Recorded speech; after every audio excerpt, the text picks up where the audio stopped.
It's strange how 20 years can collapse into a single sentence.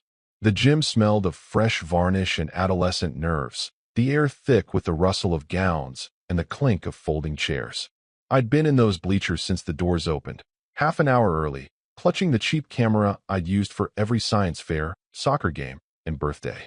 The twins spotted me earlier, gave a polite wave, nothing more.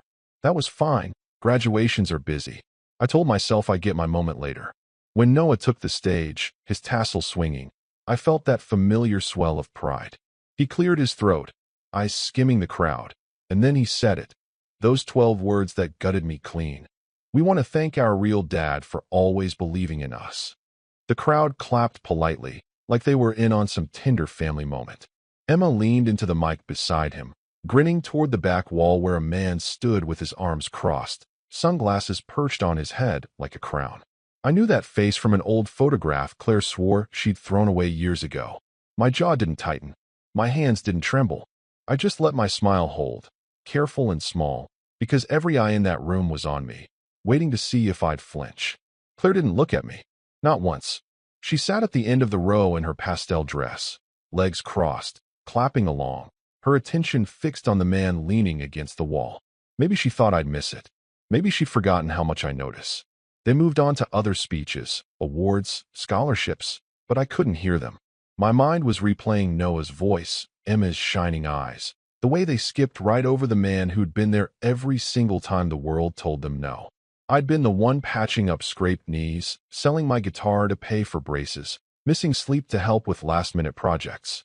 And now, in the biggest moment of their young lives, I was just a seat filler. When the ceremony ended, families swarmed the graduates. I stayed seated. I watched them pose for pictures with him.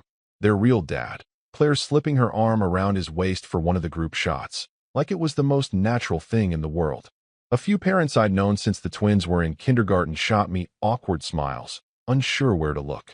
One man walked over, a coworker whose kid played Little League with Noah. "You okay?" he asked quietly. "Sure," I said, standing up and brushing off my pants. Beautiful day for a graduation. I didn't join the cluster of hugs and selfies. I didn't call their names.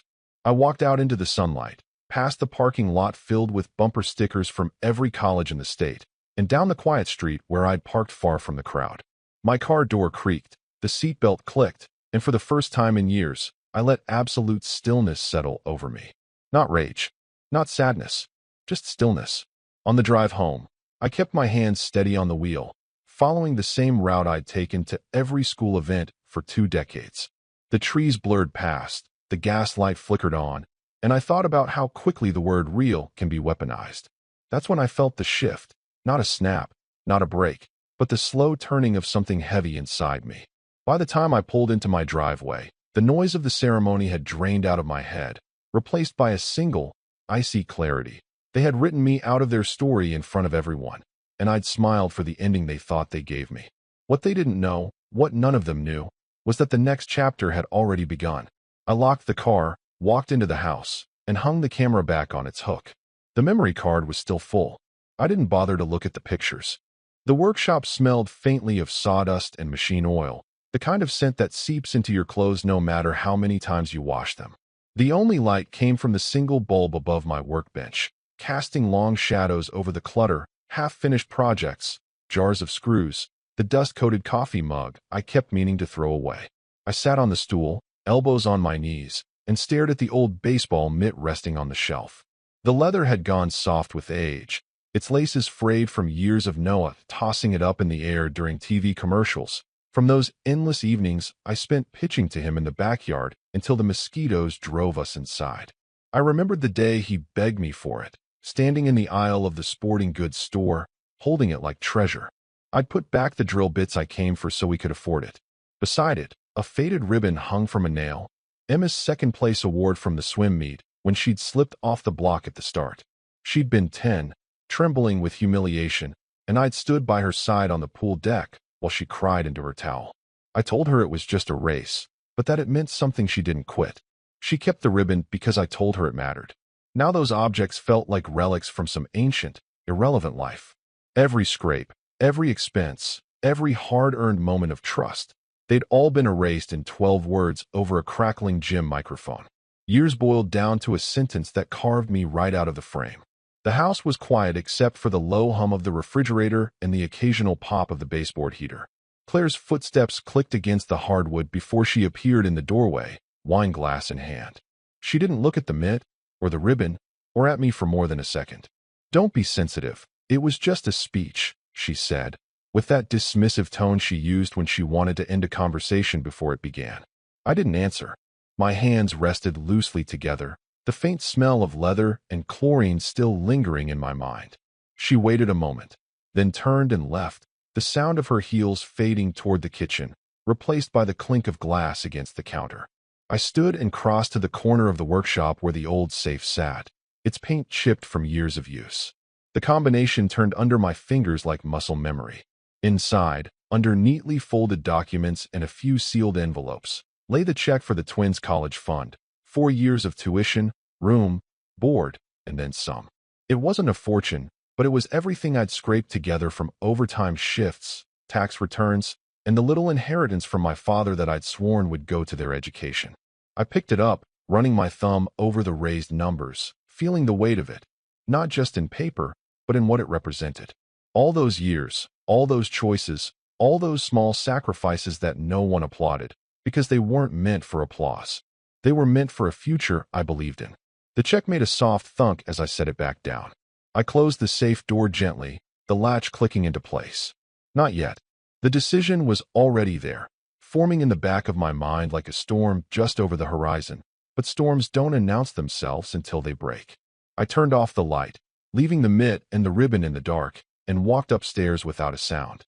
The smell of grilled meat and frosted sheet cake drifted through the house like a celebration I hadn't been invited to, even though it was technically under my roof. Claire had decided, without consulting me, that a small gathering would be the perfect way to cap off the twins' graduation weekend. By noon, the kitchen was already full, and by 1 o'clock, it was overflowing with people I barely knew anymore. From my spot near the archway to the living room, I could see him, the so-called real dad, leaning against the counter like he owned the place. He was mid-story, hands moving, voice carrying above the chatter. Emma laughed with that unfiltered, throw-her-head-back laugh she used to save for me when I told her bedtime stories. Noah stood close, nodding like every word was gospel. The sound in that kitchen had a different quality than anything directed toward me. Looser, warmer, as though I'd been relegated to the role of a polite guest. Nobody asked me to join the conversation. Nobody handed me a drink. Claire flitted around refilling glasses, her hand brushing his arm once, twice, as if by accident. The guests noticed, but pretended not to. I lingered by the hallway table where the graduation cards were stacked, some in crisp white envelopes, others glittering with store-bought sentiment. I pulled a plain envelope from my jacket pocket and handed it to Noah as he passed. "Congratulations," I said. He barely met my eyes. "Thanks," he muttered, tossing it onto the pile without even a glance inside. The envelope landed sideways, half hanging over the edge until someone else's gift pushed it the rest of the way onto the stack. It stayed there, unopened, blending in with the rest of the day's polite acknowledgments. That was when I realized this wasn't just about one speech. This was about erasure, quiet, casual erasure, and it had been happening for years while I was too busy keeping the lights on to see it. I moved through the rest of the afternoon like a shadow, helping carry an extra chair into the kitchen, nodding when people thanked me for hosting, smiling faintly when someone said I must be proud. I didn't correct them. Pride had left the building yesterday, right there in the gym, when the twins rewrote history without me. By the time the last guest left and Claire was rinsing wine glasses, I was in the workshop again, the safe open, the college fund check resting on the desk. The decision I'd put off the night before no longer needed deliberation. I turned on my laptop and logged into the bank account, the screen's glow spilling across the desk. It took less than 10 minutes, just a few transfers, a new account under my sole control, a note in the ledger with a date and time that only I would ever understand. Every cent, gone from their reach.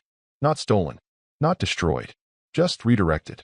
The balance in their college fund account read 0 by the time I shut the laptop. I didn't feel triumphant.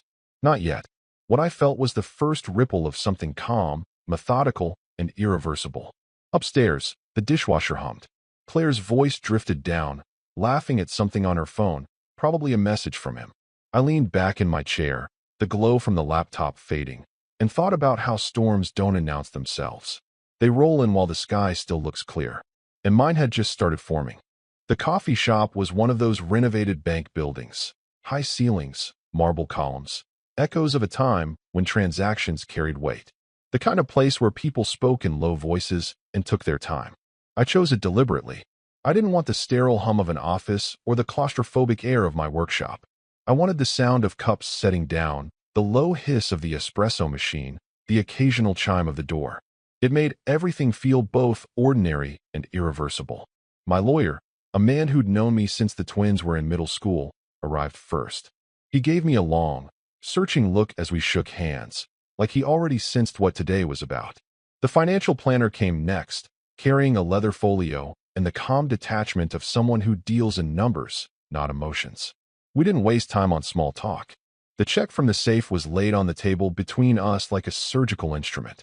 I explained my intent. Every penny was to be moved into a new trust, not for Emma and Noah, but for Lily. 16 years old when she started bussing tables after school, helping her single mother keep a roof overhead. Never once had she asked for help, though I'd caught her once sitting in her car outside the grocery store, counting change for gas. The lawyer asked the obligatory question, "Are you certain?" I was. More certain than I'd been about anything in years. The planner nodded, already making notes. We discussed the mechanics, closing the old account, setting up the trust, ensuring Lily couldn't touch it until the day her tuition was due. Not a cent would be visible to anyone not named in the paperwork. This wasn't about hiding money from the twins. It was about giving it to someone who still knew what gratitude felt like. When I signed the last page, the pen felt heavier than it should have. Not from doubt. There was none, but from the finality of it.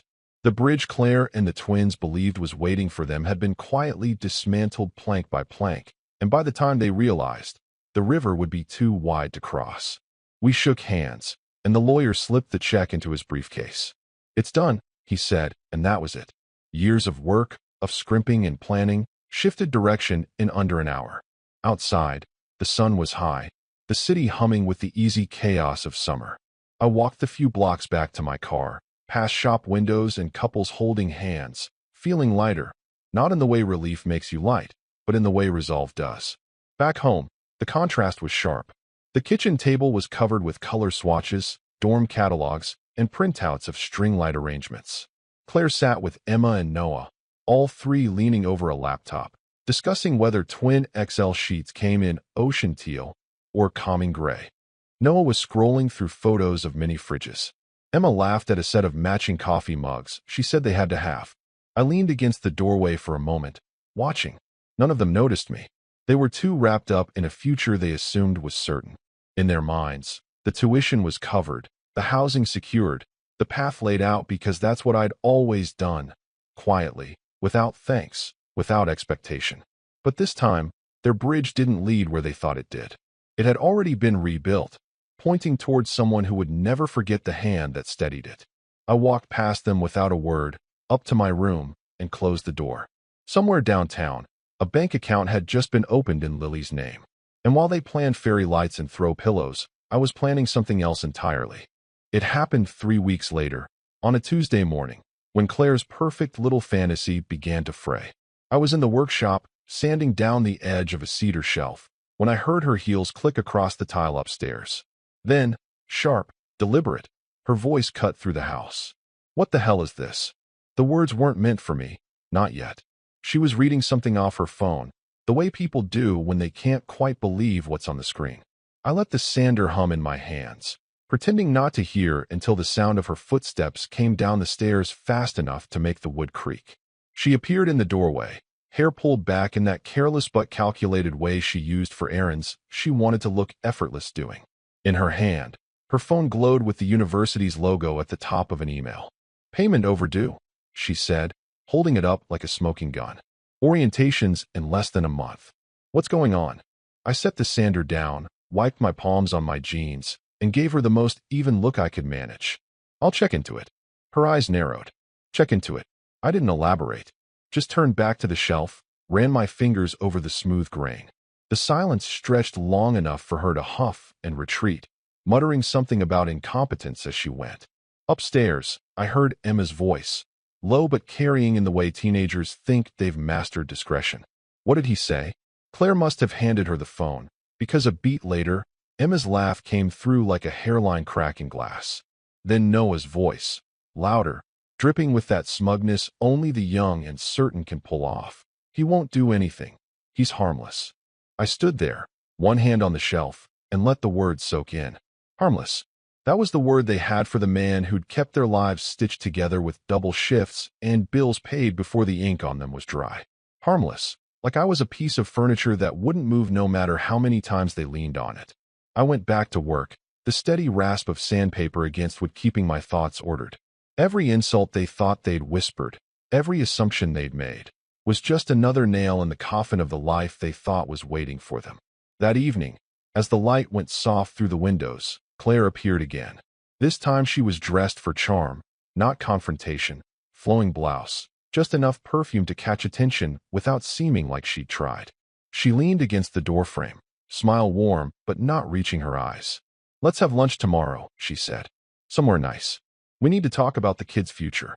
I looked up from the bench, met her gaze for a beat too long. "Sure," I said. Her smile brightened. Real, this time, because she thought she'd gotten me to the table in the way she wanted. She thought lunch meant I was coming around, that my silence meant negotiation, maybe even guilt. But all I saw was the soft, invisible edge of the trap she was building for herself. Because when you've already removed the floor, it doesn't matter how carefully someone walks. You know exactly when they're going to fall. She pushed off the doorframe, humming to herself as she walked away. I turned off the light in the workshop, locked the door behind me, and went upstairs, the faintest hint of a smile tugging at my mouth. Let her think she was in control. Let them all think it. The cracks in their illusion were there now, hairline but spreading, and I wasn't about to stop them from widening. She picked the kind of place that photographs well, white tablecloths, exposed brick, the sort of soft lighting that makes everyone look 5 years younger. I was already seated when she arrived, breezing in with the confidence of someone who's certain they've already won. Her perfume reached the table before she did. Claire slid into the seat opposite me, resting her sunglasses on the table like she'd just stepped off the set of a lifestyle commercial. "You look good," she said, as if the compliment were a peace offering. I smiled faintly and let her speak. She started with nostalgia, how we'd met, the good years before the twins were born. She even mentioned our first apartment, conveniently skipping over the part where I worked 2 jobs to keep the rent paid. Then she moved to her main point, the one she'd rehearsed on the drive over. "It's just, with everything going on, it would be unfair to let the kids suffer," she said, leaning forward, her hands folding on the table. "They've worked so hard. They deserve a smooth start." I stirred my coffee, watching the steam rise. "Unfair," I repeated softly, as if tasting the word. She nodded quickly, sensing an opening. "Exactly. And I know there's been tension, but you've always done right by them. I'm asking you to keep doing that." I met her eyes and gave the smallest nod, just enough to let her believe she was getting through. Her shoulders relaxed, the faintest exhale escaping her lips. In her mind, the meeting was already a success. Lunch was just the formal ribbon on my supposed surrender. We talked about nothing for the rest of the meal: movies, mutual acquaintances, the weather. She laughed at something I said, even touched my hand lightly when the check came. I paid without comment, and she left smiling, certain she'd steered the ship back on course. But as I walked out, I didn't head home. I drove across town to a modest 1-story house with peeling paint and a flower bed stubbornly holding onto late summer blooms. Lily answered the door, still in her work polo, a smudge of flour on her cheek from the bakery. "This is for you," I said, handing her a thick envelope. Her brow furrowed, but she took it. Inside was a single receipt stamped, paid in full from the college she'd been scraping every spare dollar to attend. Behind it, a short note in my handwriting: "Because you've earned every step." She looked up, eyes wide, and for a moment she didn't speak. Then she hugged me. Tight, uncalculated, nothing like the polite, camera-ready embraces I'd gotten from the twins in recent years. That hug was worth more than every speech, every photo op, every forced "thank you" I'd ever collected. Later that evening, back in my apartment, I checked my phone. There it was, Noah's latest post. A grinning selfie with Emma in matching college sweatshirts, captioned, "Free ride, baby. Can't wait." The comments were full of congratulations and laughing emojis. I put the phone down and let the quiet settle in. They still believed the path ahead was paved for them, still believed I was the same man who'd bend and bend until I broke. But the pavement under their feet was already gone, and I just made sure someone else would be walking it instead. Orientation week arrived under a sky so bright it almost felt staged, the kind of late summer day parents remember years later in photo albums. I knew the university was buzzing. Families unloading SUVs, kids in campus t-shirts holding maps, and looking both terrified and thrilled. Somewhere in that crowd, Emma and Noah were collecting their schedules, posing for their own set of first-day memories. But the call didn't take long to come. Claire's voice came through the phone not as a greeting, but as a detonation. "What the hell is going on?" I let a measured pause fill the space. "With what?" "With what?" she repeated, her voice climbing. "With this." They gave the twins their schedules and then slapped them with some warning. Tuition unpaid, housing unpaid. They said if it's not handled by Friday, they lose everything. Everything, do you hear me? I heard her, and I heard the tremor under her fury. That tremor told me the first real crack had split wide enough for her to glimpse what lay beneath. By noon, she'd marched herself and the twins into the admissions office, determined to make the problem vanish with enough volume and indignation. I didn't go. I didn't need to. I could picture it perfectly. Claire, arms folded, jaw tight, trying to project control while the twins hovered just close enough to draw strength from her. The administrator, a patient woman who'd probably weathered 100 similar storms, pulled up the account, scanned the notes, and pointed to the screen. The funds were withdrawn the morning after graduation, she said matter-of-factly. Less than 24 hours later. There's no payment plan set up, no pending disbursement. Without tuition and housing fees covered, the students cannot proceed. No amount of sharp tone or legal threats could undo the timestamp. The date was there in black and white, unflinching. By late afternoon, they came back from campus like people returning from a war they hadn't prepared for. Emma slammed her bedroom door. Noah paced the kitchen, muttering to himself. Claire tried calling me twice before I finally answered.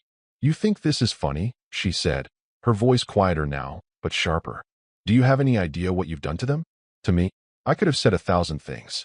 I could have reminded her about that graduation stage, about the way she never looked at me once, about the way the word real had been weaponized in front of an entire room.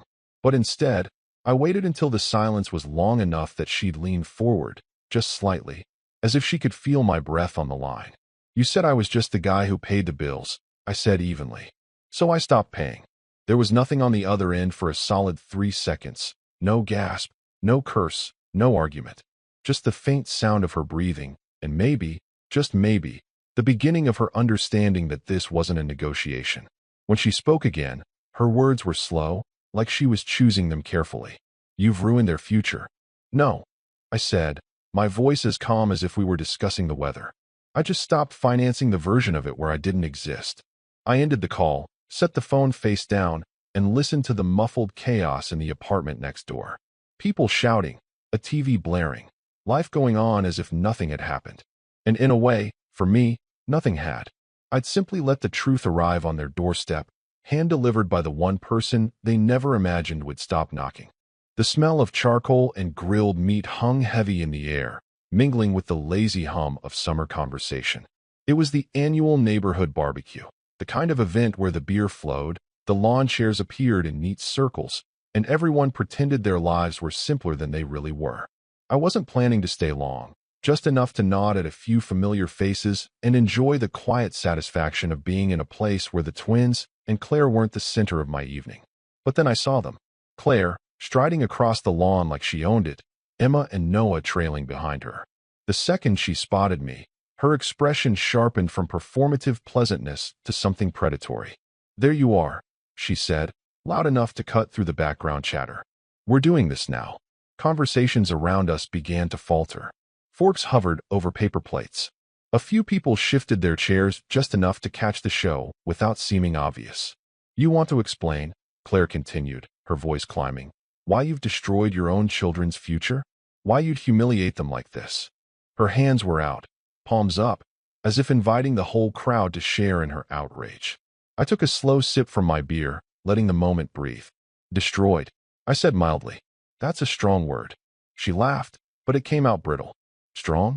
No, accurate. You pulled their tuition.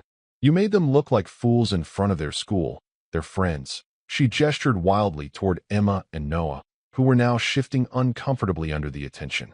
A low voice from behind me cut in. Guess the truth hurts. I didn't have to look to know it was Frank, a friend I'd known since before Claire and I married. His tone carried just enough weight to make a few heads turn toward him instead of her. Emma's eyes darted to the ground, unable to meet mine. Noah looked around, clearly realizing the tide of sympathy wasn't flowing in their favor. We didn't mean it, he muttered, almost too quietly to hear. I let the silence stretch, every second tightening the noose around Claire's performance. Finally, I set my drink down, looked Noah in the eye, then Emma, and said, You meant every word. Claire's face went rigid, her mouth opening and closing with no sound. Around us, the crowd had gone from attentive to quietly judgmental, not toward me, but toward her. It wasn't just about what was said today. It was about everything they'd pieced together in whispers and glances over the years. Someone coughed. A chair scraped against the patio. Conversations slowly resumed, but the bubble of attention remained fixed on our little circle. Claire's cheeks flushed as she realized she wasn't winning the room. She was losing it, and badly. I picked my beer back up, leaned against the fence, and let the noise of the barbecue swallow her frustration. For the first time in a long time, I didn't need to raise my voice or defend myself. The weight of her own words, and the memory of that graduation stage, was doing the work for me. She turned sharply, muttering something to the twins as she stalked away. Emma followed without looking up. Noah hesitated for half a second, as if debating whether to say something else, then thought better of it and trailed after her. I stayed where I was, took another sip, and let the quiet victory settle in. Some wars aren't won with shouting. They're won when the crowd stops clapping for the other side. It started with a single post. Lily's mom had taken the photo on her front porch. Lily in a college hoodie 2 sizes too big, acceptance packet in one hand, the other arm wrapped around her mother. The caption was simple. First in our family to go to college, thanks to a man who didn't have to care. Within hours, it was everywhere. Shared by neighbors, old coworkers, even a few of Claire's own relatives who either didn't know the full story or did and chose not to care. Comments poured in. Faith in humanity restored. That's what a real dad looks like. People tagged friends, used it as an example of kindness still existing in the world. I didn't respond, didn't post, didn't even like it. But I saw it. And I knew Claire would too. By mid-morning, she was at my workplace. The front desk called up to let me know there was a family emergency visitor. When I stepped into the lobby, she was there, hair disheveled, mascara streaking down her cheeks like ink running in the rain. She moved toward me quickly, but her voice was barely a whisper. Please, she said, clutching my arm. They're still your kids. You can't just. I pulled my arm free, not roughly, but with enough finality to make her stumble a half step back. Without a word, I walked past her and through the glass doors, leaving her in the lobby with a receptionist whose eyes had gone wide. That evening, I took my time getting home, lingering over a late dinner at a quiet diner, watching the world outside the window carry on as though nothing had shifted. By the time I reached my building, the hallway lights had dimmed to their evening glow, the hum of someone's TV leaking under a door. And then I saw her.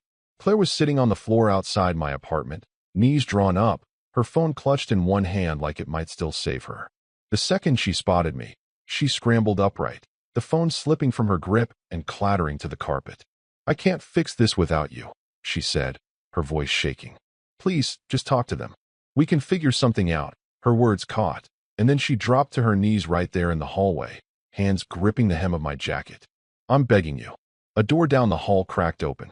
One of my neighbors, a man in sweatpants holding a mug, watched the scene unfold, his eyes flicking from her to me like he wasn't sure if he should intervene or just keep spectating. Another door opened farther down, a young couple peeking out. Claire either didn't notice or didn't care. I stood still long enough for the onlookers to get the full picture. Then I stepped forward, removed her hands from my jacket one finger at a time, and unlocked my door. Good night, Claire, I said, my voice steady. Her sobs followed me into the apartment.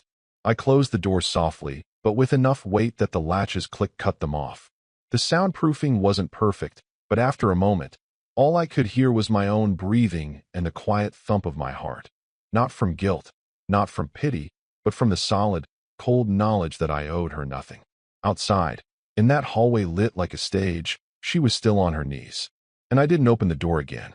The bank was nearly empty, just the low murmur of a couple at the far counter and the quiet tapping of keys behind the glass. Lily sat beside me in the waiting area, her hair pulled into a loose braid, clutching the folder I'd told her to bring. She looked equal parts excited and uncertain, like she couldn't quite believe this was happening even after the paperwork had been approved. When the teller called us over, Lily placed the folder on the counter with careful precision. The deposit form slid across the polished surface toward me, the ink from the signatures still smelling faintly fresh. I handed over the check, and the teller glanced at the amount before looking up at me with a small smile. "She's lucky," she said. I shook my head just once. She remembered who stood by her. Lily's cheeks flushed, but she didn't look away. It wasn't embarrassment. It was the quiet pride of someone who understood the value of what was being given and intended to carry it without wasting a cent. That was worth more than any speech, more than any staged family photo could have ever been. We left the bank with the receipt tucked safely in her folder, the morning sun throwing long shadows across the sidewalk. I walked her to her bus stop, told her to keep me updated, and watched as she boarded.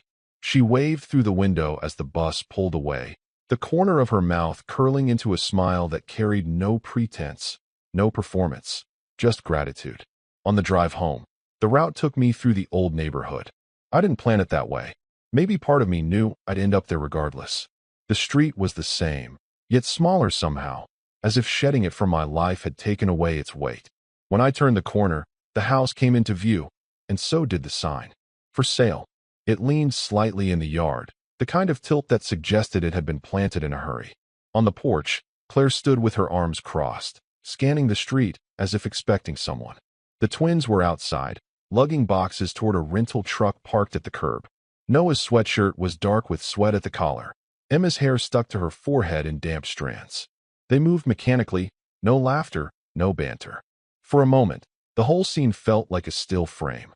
Claire frozen on the porch, the twins mid-step, the sign swaying faintly in the summer air.